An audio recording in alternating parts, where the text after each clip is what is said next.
Movie की शुरुआत में जंगल के बीच एक शानदार रोड को दिखाते हैं जिसमें मार्टिना नाम की लड़की कार में जा रही होती है। वो अपने फ्रेंड्स ह्यूगो और लूसी के साथ उनके फॉरेस्ट होम जा रही होती है। ह्यूगो और लूसी बुजुर्ग हैं और लगता है वे मार्टिना के कलीग्स हैं। वहाँ का घर और आसपास की जमीन भी उन्हीं की होती है और तीनों जंगल में शिकार करने और हॉलिडे एंजॉय करने आए होते हैं। उन्होंने प्लान किया होता है कि वे रोज एक जानवर का शिकार करेंगे और उसका टेस्टी खाना बनाकर खाएंगे। वहाँ पहुँचते ही लूसी थक जाती है और ह्यूगो से कहती है कि पास के गाँव में एक पब है, चलो वहाँ जाकर 2 पैग मार कर आते हैं। ह्यूगो भी मान जाता है और वे मार्टिना से कहते हैं तुम घर लॉक करके आराम करो, हम सुबह होने तक वापस आ जाएंगे। और ये कहकर वे बाहर चले जाते हैं। अगले दिन सुबह जब वे नहीं लौटते तो मार्टिना उन्हें ढूंढने लगती है। फिर वो पहाड़ों के बीच एक बहुत ही संतरे रास्ते से होकर गांव की ओर चल रही होती है। ह्यूगो और लूसी का पालतू कुत्ता भी उसके आगे चल रहा होता है। अब अचानक कुत्ता बहुत भौंकने लगता है और वहीं रुक जाता है। मार्टिना आगे चलती है तो किसी चीज से टकराती है और मार्टिना ये देखकर हैरान हो जाती है क्योंकि वहाँ कुछ भी नहीं होता। तो आखिर उसे क्या रोक रहा है? वो हाथ लगाती है तो पता चलता है कि उस स्पॉट पर एक इनविजिबल दीवार है जो आंखों को नहीं दिखती लेकिन बहुत ही मजबूत है। मार्टिना बहुत कोशिश करती है पर ना तो वो उसको तोड़ सकती है और ना ही उसे क्रॉस कर सकती।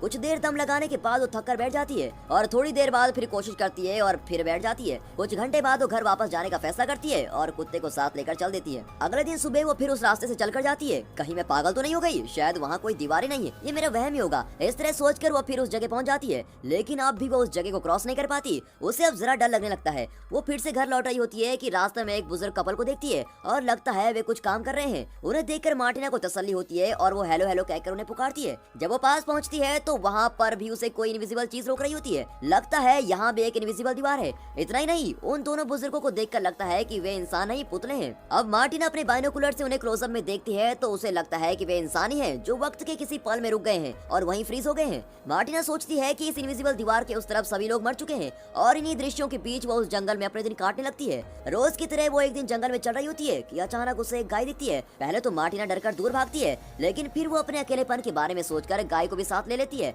लगता है गाय की मैटिंग हो चुकी थी और वो रोज दूध देती है। इससे मार्टिना अपना चाय और कॉफी बना लेती है। बदले में वो गाय के लिए बहुत सारा घास काट कर लाती है और बहुत मेहनत करके उसकी देखभाल करती है। एक दिन मार्टिना घर के पीछे वाले रास्ते से अपनी कार लेकर जा रही होती है कि कुछ ही दूर पर गाड़ी किसी चीज पर जोर से टकरा जाती है। लगता है वहाँ भी इनविजिबल दीवार है। वहाँ से लगभग 20 फुट की दूरी पर एक और कार भी इसी तरह रुकी होती है। तब वो अंदाजा लगाती है कि इस इनविजिबल दीवार की थिकनेस लगभग 20 फुट है। अब आप ही बताइए इतनी मोटी दीवार को कैसे तोड़े या हटाएं? और ऐसी दीवार को आप कैसे तोड़ेंगे जो दिखाई भी नहीं देती और न जाने किसने इन्हें यहाँ लाकर रखा है? ये कहाँ शुरू होती है और कहाँ खत्म, इसका मार्टिना को जरा भी आइडिया नहीं होता। अब इस परिस्थिति में उसे क्रॉस करना तो नामुमकिन है। ये सोचकर वो मायूस हो जाती है और घर लौट आती है।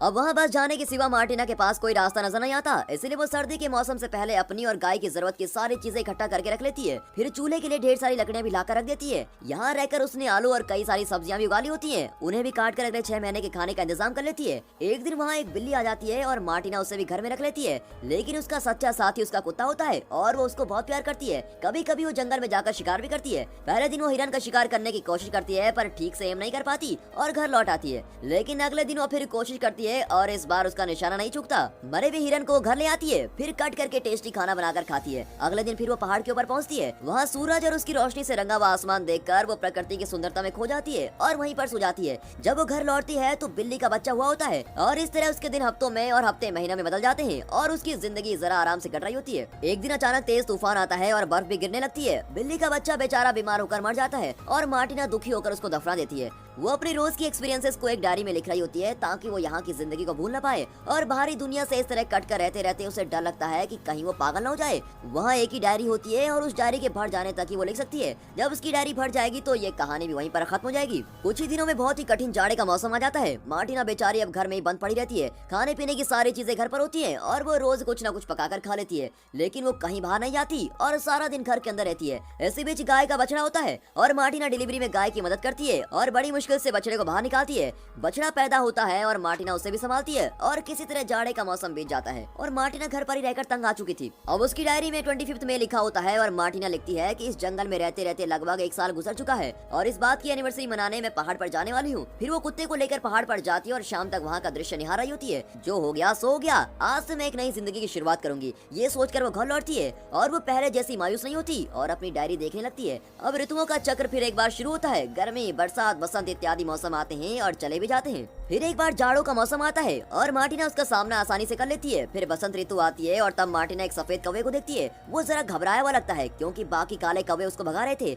उसे देखकर मार्टिना को लगता है कि ये भी मेरी जिंदगी की तरह है, जो कि जंगल में अकेला है और पास की किसी भी चीज से उसका कोई संबंध नहीं। लेकिन फिर भी वो घबराकर भागा नहीं, बल्कि उसने जिंदगी के असली मतलब को समझा और उसे अपनाया। उस कौवे में अपनी सच्चाई को देखकर मार्टिना को उससे हमदर्दी होने लगती है। वो उसे खाना देती है और कुछ दिन यूं ही बीत जाते हैं और मार्टिना धीरे धीरे अपनी पुरानी जिंदगी भूलने लगती है। एक दिन वो अपने कुत्ते के साथ पहाड़ से लौट रही होती है तो उस दृश्य को देखकर उसकी सांसें रुक जाती है।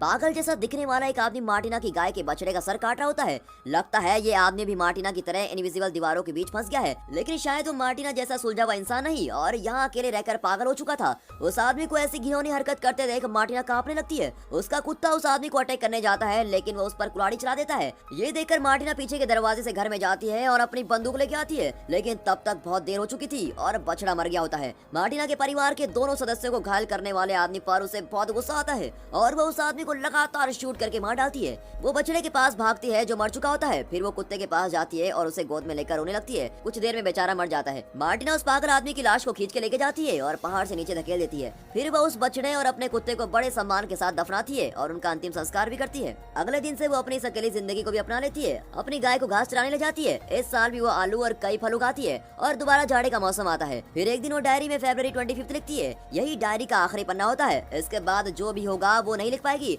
उन बातों को उसे अपने दिल में रखना होगा और इस उम्मीद में बाकी की जिंदगी गुजारनी पड़ेगी कि उसे यहाँ से कोई लेने आएगा।